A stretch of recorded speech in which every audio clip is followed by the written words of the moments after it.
Mohon izin Mbak, Ibu semuanya, bismillahirrahmanirrahim. Assalamualaikum warahmatullahi wabarakatuh. Waalaikumsalam Waalaikumsalam warahmatullahi wabarakatuh. warahmatullahi wabarakatuh. Alhamdulillahirrabbilalamin. Wassalatu wassalamu ala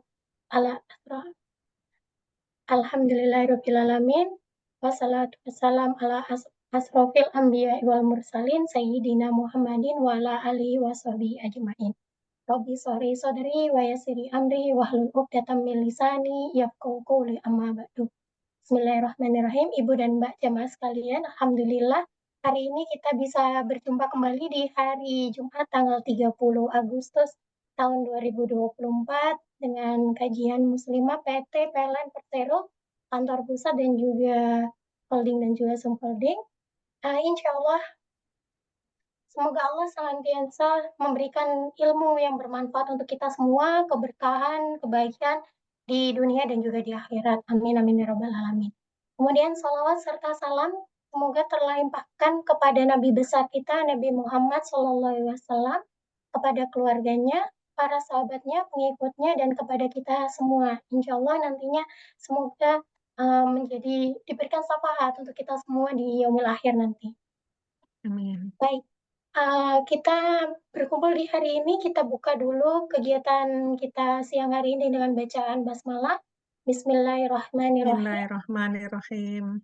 Ya, untuk menambah keberkahan kita di siang hari ini, mohon izin, mari kita buka mushaf secara bersama-sama. Insya Allah nanti akan dibacakan oleh Mbak Hermin di surat Ibrahim ayat 34. Mohon izin Mbak Hermin, tafadhol Mbak Hermin. Jazakallah khair Mbak Nia. Bismillah, insya Allah kita akan baca Quran surah Ibrahim ayat 34 ya. A'udzu billahi minasy syaithanir rajim. Bismillahirrahmanirrahim. Wa atakum min kulli ma sa'altumuh wa in ta'uddu ni'matallahi la tuhsuha innal insana ladzalumun kafar. Artinya, dan dia telah memberikan kepadamu keperluanmu dan segala apa yang kamu mohonkan kepadanya. Dan jika kamu menghitung nikmat Allah, tidaklah dapat kamu menghinggakannya. Sesungguhnya manusia itu sangat zalim dan sangat mengingkari nikmat Allah. Shadaqallahul azim. Saya kembalikan ke Mbak Nia. Baik. Jazakillah khair Mbak Hermin. Semoga apa yang kita baca bersama-sama tadi dan juga yang mendengarkan bisa menambahkan keberkahan kita semua untuk hari ini dan juga sampai di Amin. Insya Allah. Amin. Nah, ini mungkin buat Mbak Ibu sekalian mengingatkan kembali, kita kebetulan punya narasumber baru nih hari ini, agak spesial. Sekiranya tidak ada uzur, mohon dibuka kameranya agar kita bisa melihat saling tatap muka meskipun lewat dunia maya. Nah, sekiranya berhalangan juga tidak apa-apa. Nanti mohon izin dapat mengisi presensi yang akan dibagikan oleh teman-teman di kolom chat. Dan untuk mempersingkat waktu, izinkan sebelum saya persembahkan atau persilakan Bu Eka untuk menyampaikan materi, saya izin menyampaikan sedikit biodata dari Bu Eka. Nah, Bu Eka ini siapa sih? Ya, beliau adalah Dr. Ekawati Rahayuningsih, SHMM, SIAR, CIEQA. Nah, saya kurang tahu nih kalau cara bacanya kurang tepat. Alhamdulillah, beliau narasumber kita yang jauh-jauh dari Kudus. Masya Allah. Terima kasih Bu Eka atas ketersediaan waktunya untuk kita semua. Dan kebetulan memang bertempat tinggal mengajar di Kudus sebagai dosen di IAIN Kudus. Nah, beliau sekarang kegiatan sehari-hari selain menjadi dosen juga sebagai founder dari sebuah travel di Kudus, kemudian anggota Kadin Pusat pada Komite Bilateral Timur Tengah, sampai sekarang masih Kepala Pusat PMBI AIN Kudus, Pembina HIPMI Kampus, Pembina Perpina Kudus, Masya Allah. Ini kegiatannya sehari-hari udah full nih, makanya tadi udah di waro-waro nih Mbak, jangan Jangan sampai Dibaca semua. untuk satu selesai, insya Allah. Semoga ya. Nah, beliau punya moto, lihatlah, pahami, kerjakan dengan penuh keikhlasan dan dedikasikan apa yang menjadi kewajibanmu. Sebagai bentuk pertanggungjawaban kita semata-mata hanya kepada Allah Subhanahu wa taala. Masya Allah. Masya Allah. Alhamdulillahirrahmanirrahim. Baik, tanpa berlama-lama, layar dan waktu izin saya persilakan untuk Ibu Ekawati.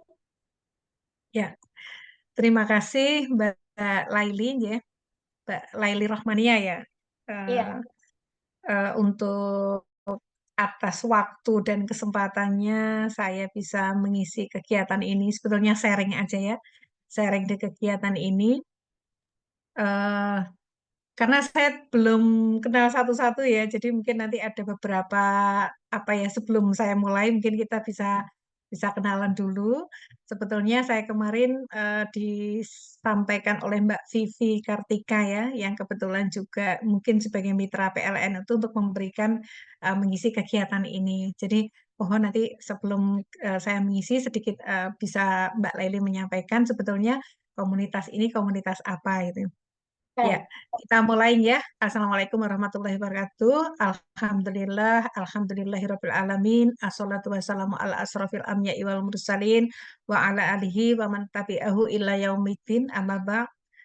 Yang saya hormati ibu-ibu semua dari komunitas kajian online muslimah. Ya, betul ya. Eh, dari kerjasama Pijer dan PLN.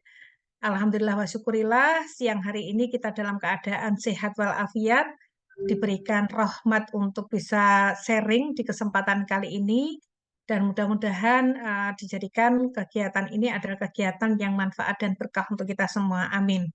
Tak lupa sholawat salam selalu tertuju kepada junjungan kita Nabi Agung, Nabi besar Muhammad Shallallahu Alaihi Wasallam. Semoga kita mendapatkan syafaat beliau di yaumul akhir. Amin. Sedikit tadi yang mau saya tanyakan adalah Mbak Laili sebetulnya teman-teman ini backgroundnya memang dari apa pegawai PLN atau mungkin apa ya sehingga saya enak ngobrol gitu Ya, sebelum mulai baik. ya. Ya, mohon izin Bu Eka ini sedikit menjelaskan. Jadi kebetulan kami di jam siang hari ini adalah jam kosongnya teman-teman Ya. sebagai pegawai PLN. Mm-mm. Awal mulanya adalah kantor pusat, tapi karena sifatnya online, jadi kami buka seluruh Indonesia. Jadi Oh ya. pegawai maupun sebenarnya muslimah yang kalau misalnya istrinya pegawai diperbolehkan juga. Dari Oke, anak siap. perusahaan juga, holding dan juga subholding, kami jadi kurang lebih mungkin kalau bisa dibilang apakah seluruh Indonesia ya ada berapa orang. Harapannya sih bisa sampai ribuan. Tapi Ya. alhamdulillah sudah berkembang 31 sampai hari ini. Hmm. Oke, Iya. oke. Terima kasih Mbak Laili atas waktunya. Teman-teman sebetulnya untuk siang hari ini kalau tadi mau dipanggil ustazah kelihatannya kurang tepat ya karena saya lebih lebih banyak mengajar, hanya saja kebetulan selain mengajar background saya adalah sedikit banyak berusaha gitu lah, jadi pengusaha kecil-kecilan Mbak Laili. Dan dari pengusaha itu kemudian oleh beberapa teman-teman yang kemarin apa ya sudah dalam binaan saya untuk UMKM, kemudian sebagai motivator teman-teman bisnis gitu ya, perempuan berbisnis, perempuan punya prestasi, alhamdulillah akhirnya dipercaya untuk bisa menjadi pembina teman-teman tersebut dan saat ini saya masih menjabat sebagai salah satu anggota dari Kadin Bilateral Timur Tengah yang salah satunya juga membawa beberapa produk yang akan kita ekspor ke Timur Tengah ya, meliputi 7 negara. Oleh karena itu, kemarin waktu Mbak Vivi meminta saya untuk mengisi tentang manajemen waktu, oke, sebisanya saya menyampaikan begitu. Mudah-mudahan ini menjadi salah satu sharing informasi bagaimana seorang saya gitu ya, yang dari desa Mbak Jawa Tengah, Kudus apalagi ya, desa banget gitu ya, itu bisa menjadi salah satu motivator untuk teman-teman yang berbisnis di internasional ya, internasional apa bisnis, salah satunya adalah di Timur Tengah yang meliputi 7 negara. Mudah-mudahan ada beberapa teman-teman di sini yang mau bergabung, monggo dipersilahkan ya. memulai bisnis di Timur Tengah itu menjadi sesuatu yang asik banget. Tidak harus banyak modal, tetapi yang penting adalah kepercayaan. Oleh karena itu, bagaimana cara kita mengatur waktu, mulai dari saya bangun pagi, mengatur keluarga, kemudian saya harus memanage waktu dengan mahasiswa karena saya sebagai seorang dosen, kemudian saya juga membina UMKM 1 bulan sekali, dan kebetulan juga menjadi pengusaha salah satunya di Biro Travel Umroh dan Haji. Ya, saya kira untuk itu maka saya sharing aja ya Mbak Laili, saya share screen dulu. Mohon izin saya bisa share screen.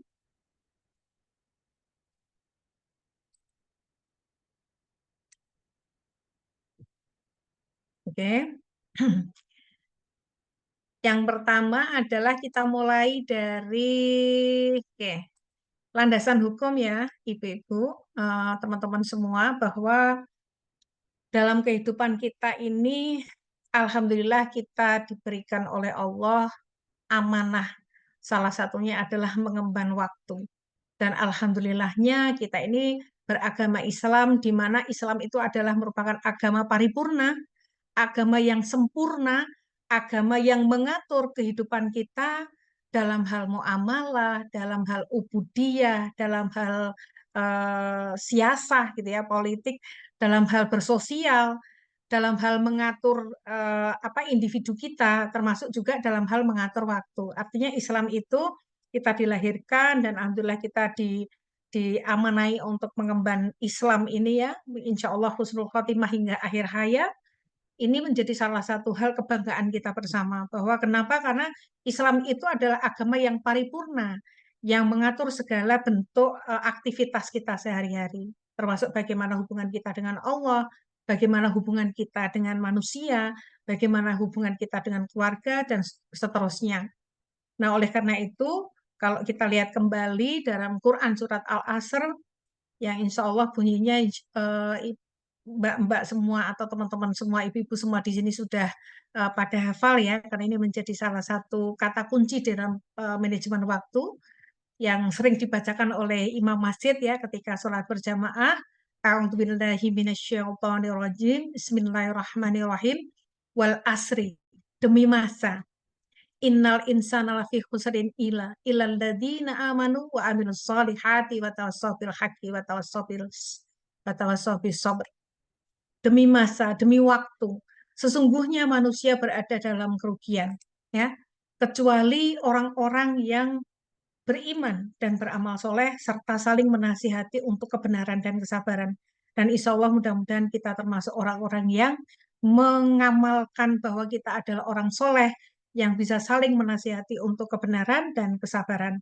Artinya kita benar-benar bisa memanfaatkan waktu itu dengan sebaik-baiknya untuk kemaslahatan, baik untuk diri kita sendiri maupun untuk umat. Kenapa? Karena dalam hadis Rasulullah kita diingatkan, manfaatkanlah 5 perkara sebelum datang 5 perkara. Ini yang sering dijadikan sebagai lagunya teman-teman ya, penyanyi-penyanyi yang muslimah ya.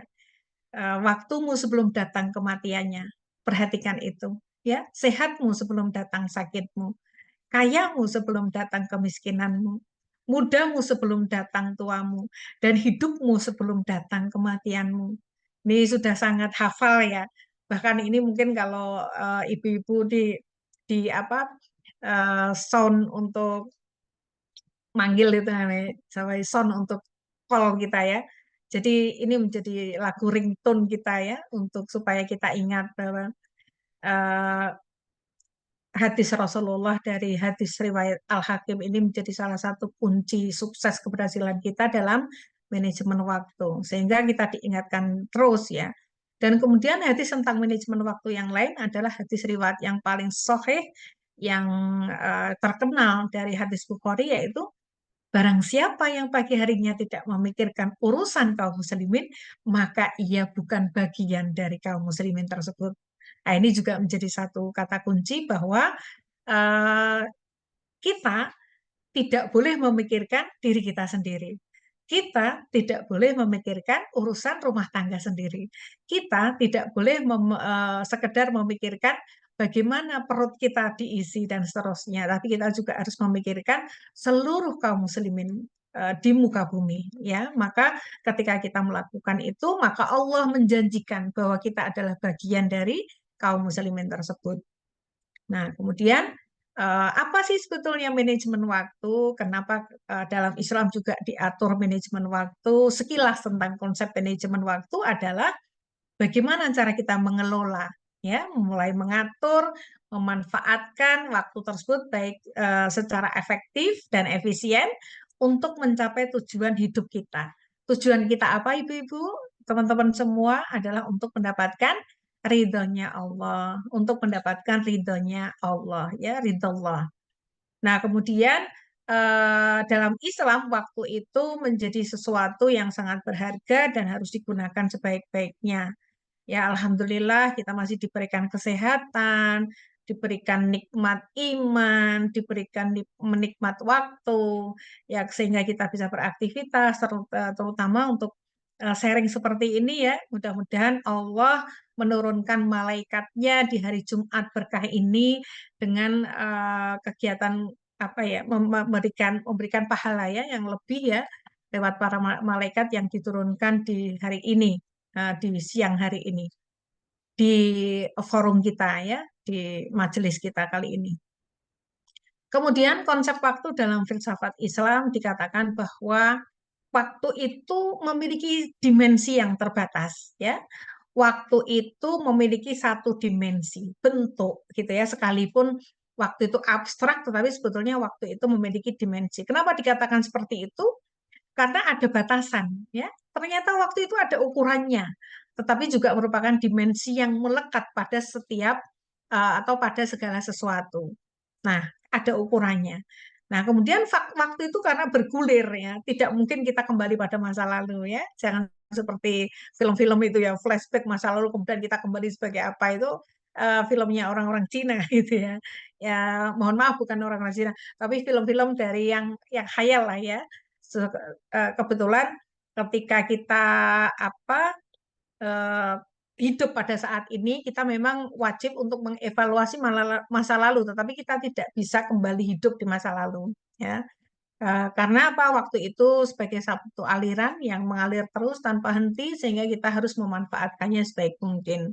Nah, filosofi yang ketiga, kenapa kita harus manajemen waktu? Karena waktu itu sebagai ujian. Jadi waktu itu adalah ujian bagi manusia, mulai dari kita berada di dalam perut ibu kita, gitu ya, sampai ketika nanti kita kembali kepada Allah untuk mempertanggungjawabkan waktunya. Jadi waktu itu ujian bagi manusia, bagaimana cara kita membuktikan keimanan dan ketaatan kita kepada Allah. Waktu di dalam alam eh, hamil, di alam kita di kandungan ya, alam kandungan ibu, kita menunggu. Ujiannya adalah menunggu. Bagaimana bentuk kita menunggu di dalam perut ibu gitu ya. Kita hanya bisa mendengarkan, tidak bisa melihat. Kita hanya bergerak di ruang yang dibatasi oleh dimensi perutnya ibu gitu ya. Ketika kita di dunia, ujiannya beda lagi ya. Jadi dalam rangka untuk menghadirkan sesuatu yang terbaik dalam kehidupan kita, kita harus berjuang gitu ya.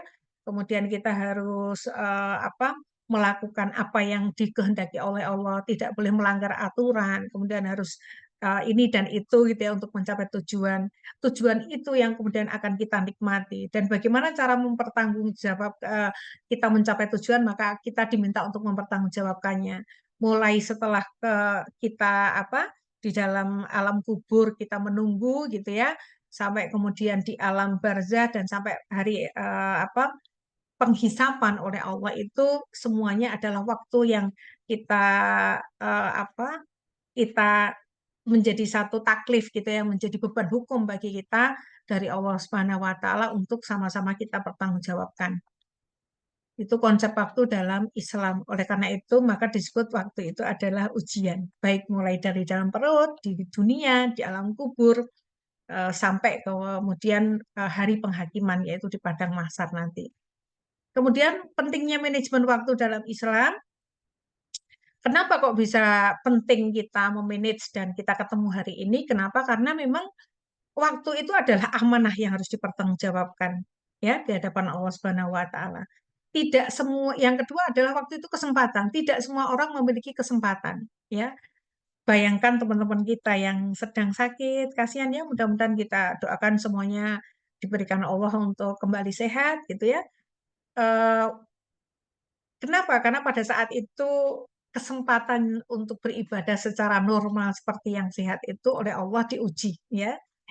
Kemudian kesempatan untuk apa? Waktu itu adalah sebagai sebagai kesempatan untuk kita beramal soleh dan bagaimana kita mengembangkan potensi kita potensi yang ada pada diri kita menjadi lebih berdaya guna, gitu ya. Karena kalau kita sama dengan hari kemarin, kita tidak lebih berprestasi di hari kemudian, maka kita menjadi orang-orang yang merugi. Kemudian, waktu adalah untuk dalam rangka menebar kebaikan bagi sesama. Waktu yang baik akan menghasilkan amal yang baik pula. Ya, kemudian waktu itu sebagai bentuk produktivitas, yaitu dalam rangka untuk meningkatkan produktivitas dan efisiensi dalam segala aktivitas. Jadi yang adik-adik mahasiswa juga meningkatkan produktivitasnya supaya menjadi memiliki kompetensi yang lebih gitu ya. Yang ibu-ibu rumah tangga juga meningkatkan produktivitasnya supaya bisa membentuk keluarga yang lebih sakinah, mawaddah warahmah. Kemudian ibu-ibu yang ada sebagai karyawan di kantor juga meningkatkan produktivitasnya supaya bisa mencapai kinerja terbaik ya untuk menghadirkan prestasi ya dalam dalam kehidupannya. Nah, itu makanya kemudian kita manajemen waktu. Bu Eka kelihatannya enak ya ngomong seperti itu, tapi kita prakteknya sulit ya. Jadi eh, sebetulnya ketika nanti ada triknya ya. Sebetulnya ketika kita ngomong itu teorinya ya memang seperti itu ya konsepnya, tetapi prakteknya nanti ada plus minusnya. Sehingga dari situ kemudian kita kemudian merancang kembali ya, merancang ulang. Mungkin bisa setiap hari, setiap minggu. Evaluasi, merancang kembali. Mengevaluasi, merancang kembali. Kebetulan sebelum ke sini tadi, sebelum Zoom tadi, saya kebetulan juga rapat ya dari teman-teman pengelola kafe, kita kumpulkan evaluasi. Evaluasi itu mingguan, bulanan, 3 bulan sekali, 1 bulan sekali. Untuk melihat bagaimana perjalanan kita, apakah kita sudah mencapai kinerja yang terbaik ya, baik dalam kehidupan, penataan SDM internal gitu ya, hubungan sosial, dan kemudian endingnya adalah ketika itu baik, maka kinerja perusahaan kita atau kinerja bisnis kita menjadi semakin baik pula. Maka manajemen waktu dalam Islam juga terkait dengan produktivitas. Jadi saling terkait satu dengan yang lain. Nah, kemudian selanjutnya ada konsep dasar manajemen waktu dalam Islam itu adalah yang pertama, waktu itu berjalan terus tanpa henti, maka kita harus memanfaatkan setiap detik yang ada. Ya, kita harus bisa membuat apa ya istilahnya skala prioritas dalam kehidupan ya, dalam setiap detik, setiap menitnya itu apa yang kemudian kita lakukan gitu ya. Waktu itu sebagai investasi, kemudian prioritas, waktu itu kita harus pentingkan mana, kita laksanakan mana yang lebih penting dahulu, baru kemudian yang kurang penting dan yang kemudian bisa kita tunda. Kemudian perencanaan, buatlah perencanaan harian, mingguan, atau bulanan untuk mengatur waktu. Nah, ini yang saya sampaikan bahwa ternyata, karena kebetulan saya juga menjabat ya salah satu pejabat di salah satu perguruan tinggi, awalnya itu dulu memang sulit ya. Saya juga S3 waktu itu ya. Awal-awal menjabat itu juga barengan S3, kemudian anak saya juga masih kecil-kecil, suami saya termasuk juga yang sakit-sakitan gitu ya. Sementara saya juga harus menjabat di kampus, maka nggak mungkin kalau saya hidup stres ya, karena memang ini belum selesai, ini sudah harus ada pekerjaan lagi. Ini belum selesai, ini sudah ada yang harus diperhatikan. Ini belum selesai dan seterusnya. Maka waktu itu saya putuskan saya membeli buku kecil gitu ya untuk kemudian menulis apa saja yang sudah saya laksanakan, kemudian apa saja yang belum, itu di setiap akhir malam itu selalu saya baca-baca ulang gitu ya. Kalau misalnya memang tidak bisa 1 hari ya 2 hari. Bu, kita kan nggak bisa memanfaatkan, kadang-kadang kalau malam sudah capek kita tidak bisa sempat menulis buku. Sekarang kita dimudahkan dengan adanya media telekomunikasi ya informasi, yaitu adanya HP yang di catatan itu bisa kita catat harian. Ya kalau saya sekarang sudah lebih banyak aktivitasnya ya cukup saya buat kayak semacam tabel gitu ya, sukses, sukses, belum sukses, tidak sukses seperti itu. Jadi kenapa? Karena saya tidak mengatakan bahwa dalam kehidupan kita itu tidak sukses gitu ya, tetapi kita belum sukses, belum sukses, sukses, sangat sukses gitu. Jadi ini menjadi salah satu kata kunci bagaimana kita membuat skala prioritas di dalam kehidupan. Tidak bisa kalau tidak mencatat, tidak bisa kalau tidak berbasis pada dokumen atau database. Nah, itu yang sudah saya lakukan sehingga apa kita bisa tahu PR-nya ketika hari ini tidak bisa kita selesaikan, maka kita bisa menyelesaikan di hari kemudian. Walaupun kadang-kadang ada yang tertunda ya, tetapi paling tidak kita tahu mana yang tertunda yang menjadi sangat penting untuk segera diprioritaskan. Maka tidak mungkin kalau tidak kita rencanakan dengan baik apapun aktivitas, apapun yang menjadi tujuan kita. Kemudian disiplin. Nah, ini yang kadang-kadang sulit karena kadang-kadang kita juga keterbatasan fisik ya. Lagi sehat, kita wah semangatnya luar biasa, tetapi ketika kita agak ngedrop, kita disiplinnya kurang, atau kita lagi ada masalah gitu ya, disiplinnya kurang. Nah, maka ini butuh perencanaan juga kembali kepada yang nomor 4 yaitu butuh direncanakan, butuh latihan gitu ya, karena menjalankan rencana itu juga sulit ya, membuat skala prioritas itu juga sulit, maka harus dilatih. Ya, pelatihan itu yang kemudian menjadikan kita ini semakin lama menjadi semakin bisa disiplin waktu, disiplin apa tujuan gitu ya. Tujuannya ini harus lempeng ini dulu gitu ya. Kemudian tawakal, tawakal itu adalah segala sesuatu yang ketika kita sudah jalankan, kita upayakan, kita kemudian berserah diri kepada Allah. Ketika kita upayakan maksimal, kemudian kita berserah diri kepada Allah, yaitu adalah bertawakal, melakukan yang terbaik dalam kehidupan kita untuk mencapai tujuan.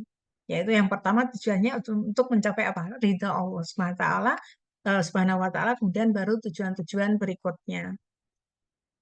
Nah, kemudian cara ya ini ya tadi sedikit sedikit yang saya sharingkan adalah ini yang sering saya lakukan adalah satu memang tadi membuat jadwal ya, memulai hari dengan kalau kita pagi hari kan sebelum sebelum sebelum subuh ada tahajud di jam 3 atau jam setengah 4 gitu ya, nanti sambil menunggu sholat subuh. Kalau yang bapak-bapak biasanya berjamaah, kalau misalnya bapak-bapak lagi tidak di masjid, maka berjamaah di keluarga. Kalau saya ya, karena subuh itu suami saya di masjid ya, saya sholat sendiri gitu ya, kemudian membaca Al-Quran sebisa mungkin.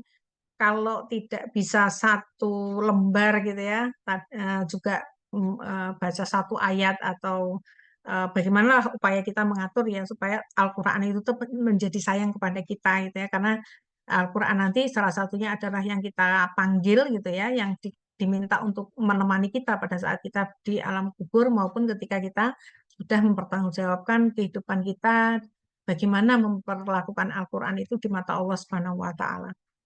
Kemudian membuat jadwal itu tadi ya, kemudian menentukan prioritas, sudah, kemudian memanfaatkan waktu luang sebaik-baiknya.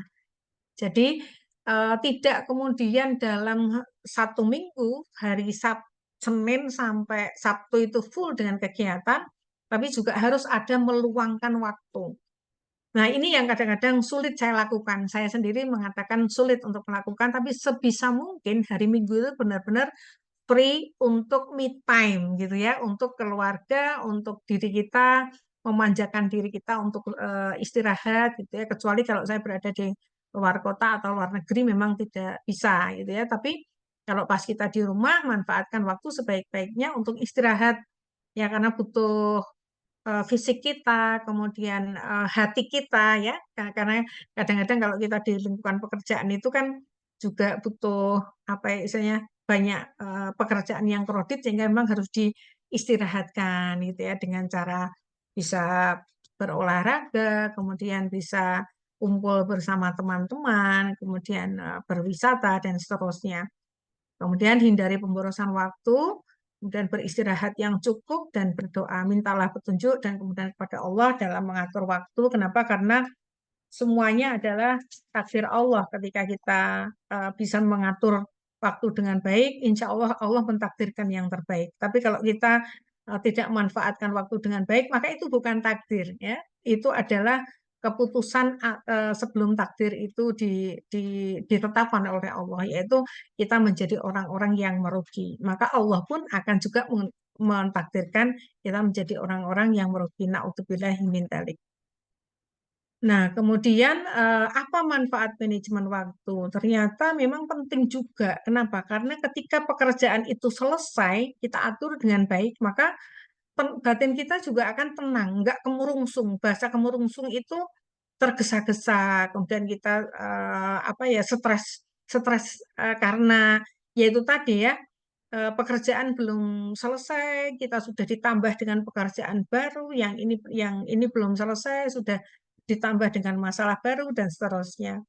Maka ketika kita nggak mau terbebani, ya maka selesaikan satu-satu, diurai gitu ya. Dengan adanya manajemen waktu yang baik, kita bisa mengurai pekerjaan kita dengan baik. Akhirnya badan kita bisa tenang, tidak merungsung. Manajemen waktu bisa meningkatkan kualitas ibadah, kemudian kita juga masih bisa bersosial dengan baik, yaitu dengan keluarga, dengan masyarakat sekitar gitu ya.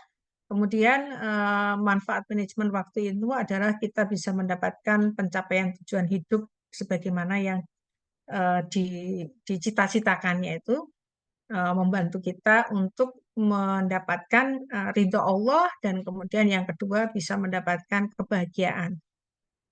Nah, kemudian contoh penerapan waktu dalam kehidupan sehari-hari, misalnya kalau mahasiswa yang membuat jadwal belajar, pegawai membagi waktu antara pekerjaan, keluarga, dan ibadah, kemudian sebagai ibu rumah tangga yaitu mengatur waktu untuk mengurus rumah tangga, mendidik anak, dan beribadah.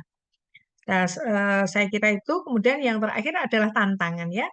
Ini menjadi tantangan karena tadi saya mengatakan bahwa konsepnya memang seperti itu, mudah itu ya, rumusnya itu seperti itu, manajemen waktu. Tapi bagaimana tantangan untuk mengelola waktu itu yang kita berbicara mengenai di praksis atau operasional di lapangan gitu.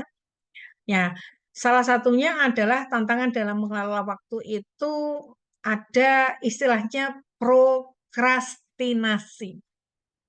Prokrastinasi ini adalah bagaimana kita mengatasi tugas-tugas besar menjadi lebih mudah untuk kita sederhanakan gitu ya, yang kemudian kita bisa, oh ternyata itu ya kata kuncinya itu. Jadi menemukan kata kunci untuk menyelesaikan masalah-masalah besar menjadi lebih sederhana. Nah, ini terutama teman-teman yang ada di lapangan ya, misalnya seperti marketing misalnya, kan targetnya luar biasa. Jadi marketing, karena kebetulan saya juga sebagai marketingnya kampus gitu ya, jadi tahu betul bagaimana target itu ditetapkan. Saya sendiri juga sebagai pelaku usaha,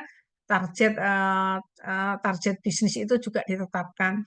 Maka ketika kita memandang target itu menjadi sesuatu yang rumit, sesuatu yang besar, maka kita akan stres sendiri.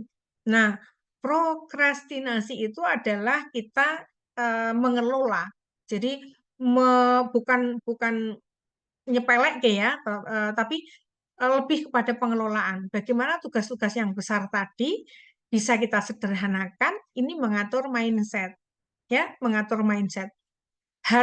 Mindset kita juga harus ditata, dipersiapkan dengan baik supaya tidak menjadikan itu menjadi beban yang luar biasa dalam kehidupan kita, dan hati kita juga harus siap untuk menerima bahwa itu adalah pekerjaan yang bisa kita selesaikan.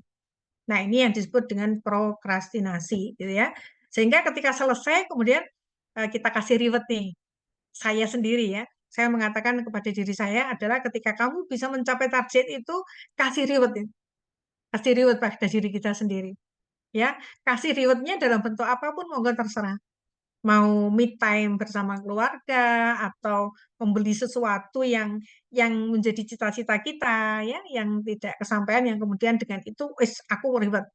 Ada juga reward itu dalam bentuk nazar. Ya sudah, nanti kalau itu tercapai maka ya Allah aku akan bernazar akan berpuasa gitu ya, atau bernadar akan bersedekah kepada siapa, atau bernadar terserah. Yang penting pada saat kita bisa mengatasi sesuatu yang besar, maka harus tubuh kita itu harus kita kasih reward ya. Ya, kemudian multitasking. Nah, penelitian menunjukkan bahwa teman-teman yang multitasking itu tidak selalu positif, teman-teman ya. Jadi, yang multitasking itu justru menjadi satu tantangan besar. Jadi, kalau kita tidak siap dengan aktivitas multitasking tadi, maka tidak diperbolehkan. Multitasking itu maksudnya begini.